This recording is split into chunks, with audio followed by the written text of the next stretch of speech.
Bismillahirrahmanirrahim.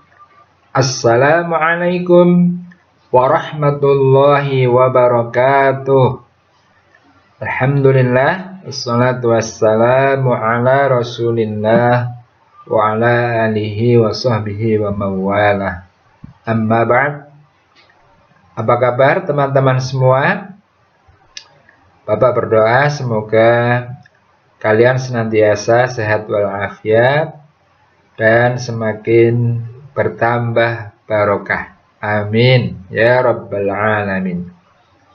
Teman-teman semua yang dirahmati Allah Subhanahu wa taala, berjumpa lagi dengan Pak Nur. Kali ini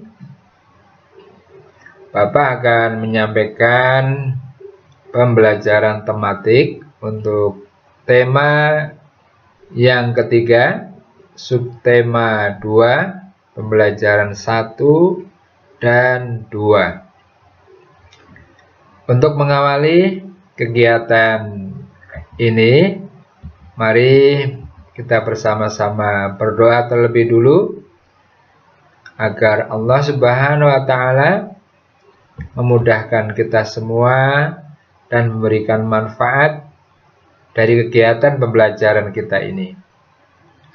A'udzu billahi minasyaitonir rajim. Bismillahirrahmanirrahim. Raditu billahi rabba wa bil islami dina wa bi Muhammadin nabiyyan wa rasula. Rabbi zidni ilma warzuqni fahma. Allahumma anfa'ni bima 'allamtani wa 'allimni ma yanfa'uni wa zidni ilma. Semoga dengan doa kita semua ini Allah berikan kepada kita semua kemudahan dan kemanfaatan dalam kegiatan pembelajaran ini.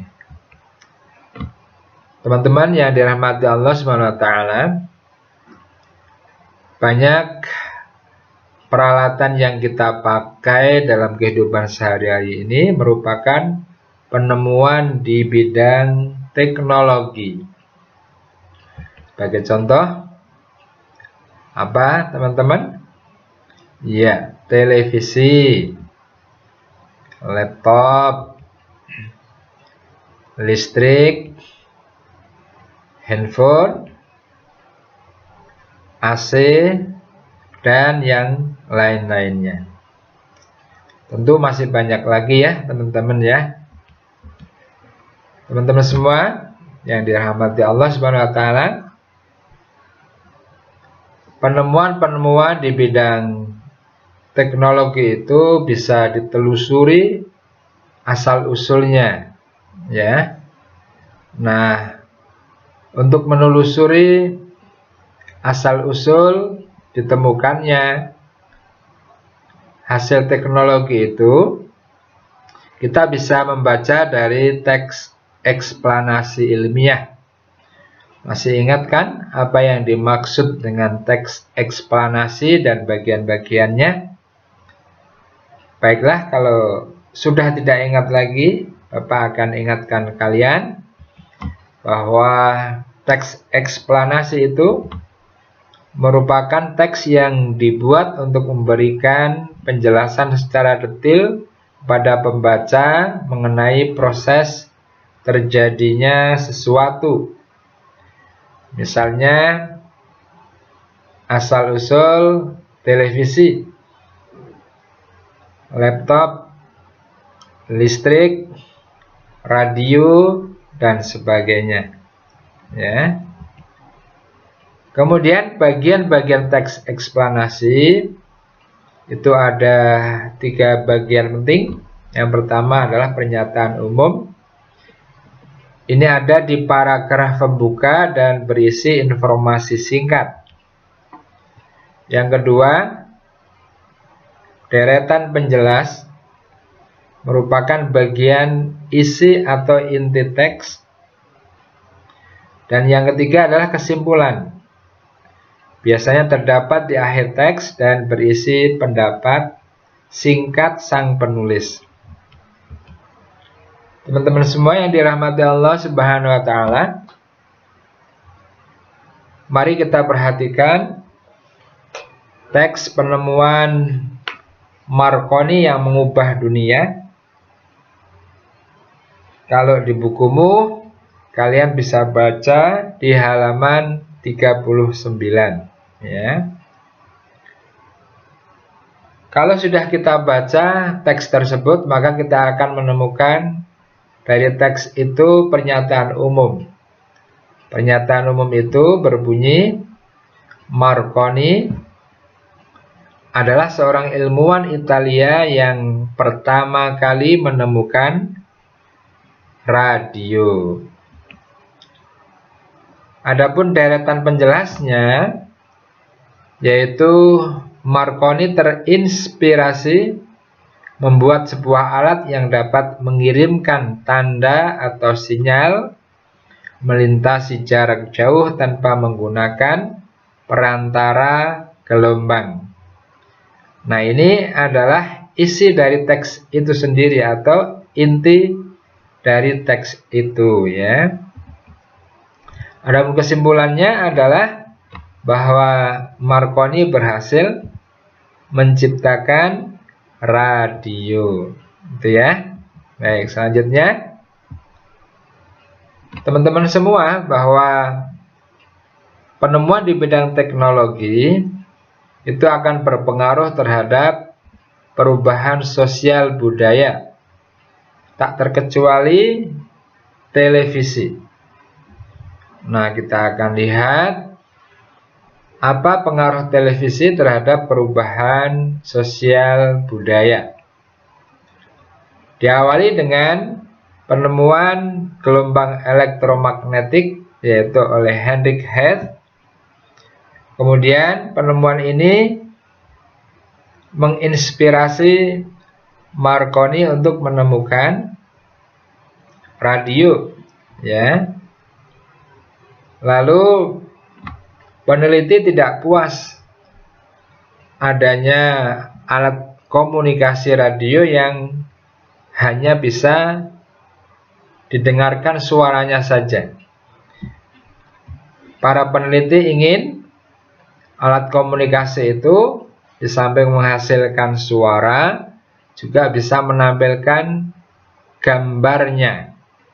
Maka ditemukanlah televisi oleh seorang penemu yang bernama John Bates. Dia adalah seorang ilmuwan dari Skotlandia. Teman-teman semua yang dirahmati Allah Subhanahu wa Ta'ala, lalu apa pengaruh televisi terhadap perubahan sosial budaya? Tentu saja ada pengaruh atau dampak positifnya, dan ada juga pengaruh atau dampak negatifnya, baik dalam masalah informasi pembangunan, politik, olahraga, pertahanan, dan keamanan. Ya, kita tahu bahwa negara kita maupun dunia senantiasa melakukan pembangunan. Maka melalui pesawat televisi kita bisa menyaksikan informasi tentang perkembangan dari pembangunan, ya. Kemudian di dunia politik pun begitu, ya. Melalui televisi kita bisa menyaksikan perkembangan politik, olahraga, pertahanan, dan keamanan. Kemudian informasi tentang kesehatan, misalnya tentang pandemi COVID-19, maka melalui televisi kita akan mendapatkan informasi yang detail juga banyak, ya. Di bidang ekonomi, pendidikan, menimbulkan dampak negatif, baik di bidang informasi pembangunan, politik, olahraga, pertahanan, dan keamanan. Informasi kesehatan, ekonomi, pendidikan, ilmu pengetahuan, dan lain-lain. teman-teman semua yang dirahmati Allah Subhanahu wa taala, bahwa di dalam kehidupan kita sehari-hari, walaupun kita menggunakan penemuan di bidang teknologi yang semakin hari semakin canggih, namun kita tidak boleh melupakan kewajiban kita dalam kehidupan sehari-hari. Kita tahu bahwa kita hidup di lingkungan-lingkungan yang di dalamnya kita beraktivitas. Ada lingkungan rumah, ya. Di lingkungan rumah itu kita juga melaksanakan kewajiban, baik kewajiban yang sifatnya individual atau pribadi maupun kolektif atau bersama. Baik kewajiban terhadap Allah Subhanahu wa taala maupun terhadap sesama manusia, kepada kedua orang tua kalian, ya, kepada saudara-saudara kalian. Kemudian kita juga memiliki lingkungan yang lain, yaitu sekolah. Nah, di sekolah kita juga diharuskan melaksanakan kewajiban-kewajiban kita, misalnya belajar dengan tekun, ya, mengerjakan tugas dari guru, menjaga kebersihan, keamanan, dan kesehatan, dan tentu saja di lingkungan sekolah kita berusaha untuk menciptakan prestasi. Lalu kita juga hidup di lingkungan masyarakat, ya. Di suatu tempat tinggal kita tentu saja tidak sendirian. Kita punya banyak tetangga. Nah, tetangga itu adalah masyarakat di mana kita hidup sehari-hari. Nah, kewajiban-kewajiban apa saja yang harus kita tunaikan dalam kehidupan sehari-hari, baik di lingkungan rumah, lingkungan sekolah, maupun lingkungan masyarakat. Nah, Bapak ingin nanti kamu berlatih, ya, di buku kamu, ya, itu ada tugas, ya, untuk mengisi kewajiban-kewajiban yang harus kamu lakukan, baik ketika kamu berada di lingkungan rumah, sekolah, maupun di masyarakat.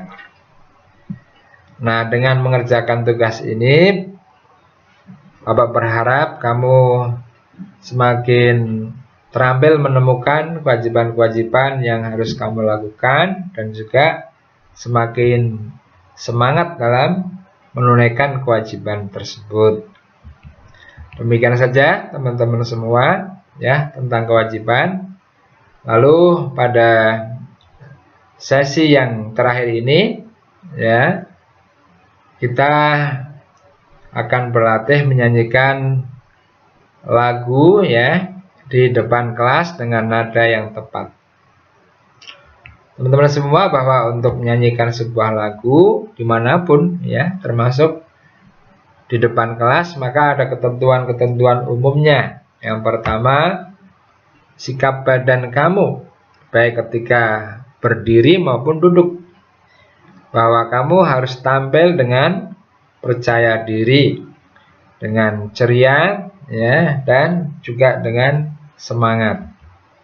Lalu intonasi suara, yaitu tinggi rendahnya nada harus diatur, harus sesuai dengan ketentuan yang ada. Kalau nadanya harus tinggi, maka harus disuarakan dengan tinggi. Kalau nadanya sedang dengan sedang, kalau rendah dengan rendah. Kemudian artikulasi, yaitu pengucapan kata demi katanya harus sesuai. Misalnya ketika kamu menyanyikan lagu Indonesia Raya, maka artikulasi Indonesia itu harus tepat, ya. Jangan sampai Indonesia atau Indonesia dan sebagainya, tapi Indonesia, ya. Kemudian pernapasan, bahwa ketika seorang itu menyanyikan lagu baik di depan kelas atau depan masyarakat umum, maka pernapasannya harus diatur, jangan sampai kehabisan napas. Nah, ya. Jadi ini 4 hal penting yang harus diperhatikan ketika kalian menyanyikan lagu di depan kelas, yaitu sikap badan, intonasi, artikulasi, dan pernapasan.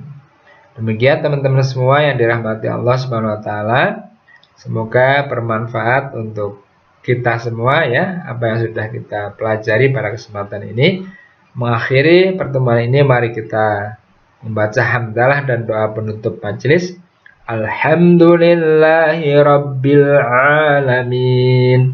Subhanakallahumma wa bihamdik, asyhadu an la ilaha illa ant, astaghfiruka wa atubu ilaik. Assalamualaikum warahmatullahi wabarakatuh.